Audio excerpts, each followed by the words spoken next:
मणि वाला सांप। गंगा किनारे दो कुटिया थी जिनमें दो सन्यासी रहते थे। दोनों ही सगे भाई थे। उसी नदी के पास एक सांप का जैसा दुष्ट व्यक्ति भी रहता था, जिसके पास एक मणि था और हमेशा तरह तरह की वेशभूषा बदलता रहता था।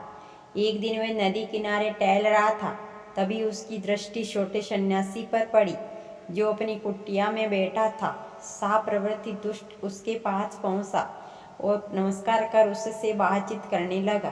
पहले ही दिन से दोनों एक दूसरे के अच्छे मित्र बन गए।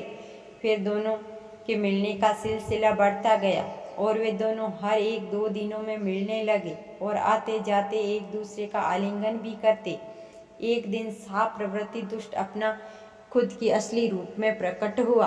उसने अपनी मणि भी उस सन्यासी को दी गई। उसके असली रूप को देखकर सन्यासी के होश उड़ गए।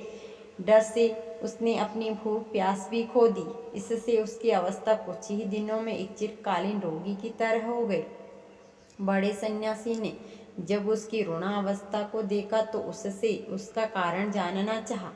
छोटे भाई के भय को जान उसने उसे सलाह दी कि उसे उस सांप का जैसा दुष्ट व्यक्ति की मित्रता से छुटकारा पाना चाहिए और किसी भी व्यक्ति को दूर रखने का सर्वश्रेष्ठ उपाय है कि उसकी कोई प्रियतम वस्तु मांगी जाए।